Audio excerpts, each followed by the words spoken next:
Welcome back dito po sa Doy TV Sports. Ito po ang ating muling pagtatalakay po, no? Special content about po dito po sa nangyaring trahedya sa pagtitraining po ng mga batang basketballista or ng Ateneo de Manila University's training dyan po sa Aurora. Okay. Una po sa lahat, muli ang aking pong pakikiramay sa pamilya po nina Divine Adili at ganoon din po kay Rene Baterbonia.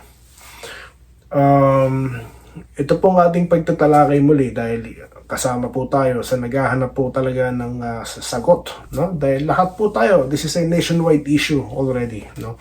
Hindi po pa po tayo satisfied. Ano ba talaga nangyari diyan? Meron bang dapat managot? Sino-sino ang mga 'yon? Okay, at ano naman po ang pananagutan din ng Ateneo, di po ba? So, yan po ang ating topic for today's video. Okay, nag-collate po ako ng mga informasyon, mga latest information. Dahil yan po ang thumbnail natin. Nasaan siya? Nasaan po si Coach Tab Baldwin? Dahil siya po, hinahanap na ng napakaraming Pilipino. Okay? At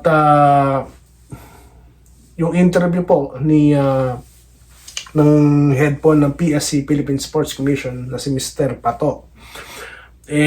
Ganun din, the way he asked, no, parang para sa akin, ang aking obserbasyon, parang may frustration na rin na ba't hindi siya nagsasalita, di po ba? Kasi ako din, nagtataka, may mga coach na po nagsasalita, di po ba? Mga assistant coaches nila ng Ateneo, di ba, nagsasalita na o nagsalita na. Pero yun po pala, yung kanyang pananahimik ay request ng Ateneo. Okay, so official po yan. So hinahayaan po nila na ma-process ni Coach Tab ang kanyang sarili. Of course, trahedya po yung naganap, no? Baka siya po i-trauma pa, no? Okay, di pa siya ready. Pero yun pala, siya ay in-advise muna na huwag magsalita. Okay, about the matter. Okay, siguro sa tamang panahon nila pagsasalitain nito. Pero ang latest po, isinamon na po sila ng PNP CIDG, di ba? Na para po imbitahan sila si Coach Tab, mga players, okay? At naglabas na rin po ng lookout bulletin, no? Nakipag-coordinate na sila sa Department of Justice yung mga possible po, no, na persons of interest. Yun. At isa daw po doon ay foreigner. Di pa po binanggit at pinangalanan.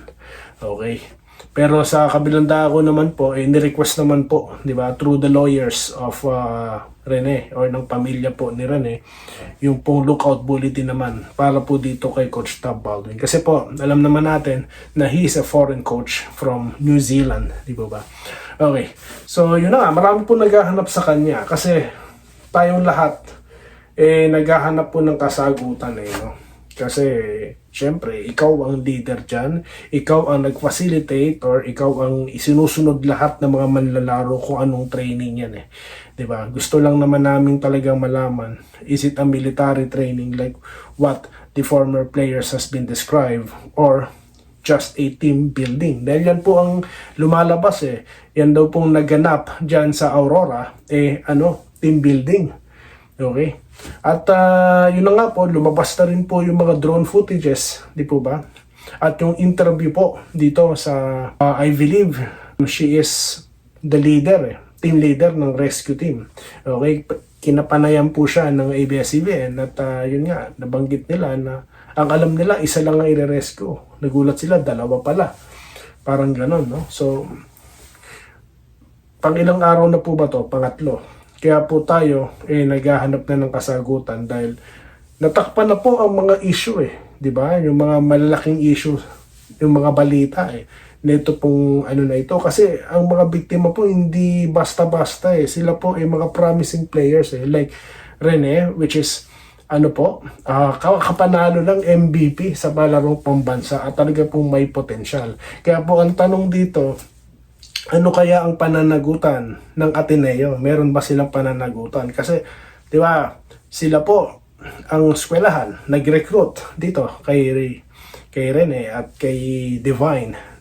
Ano kaya ang may danyos kaya silang? So, lahat ng po yan nakaantay po tayo dahil ang simpatya po natin, of course, nasa pamilya. Kung mabigat man sa loob natin, lahat tayo nasaktan.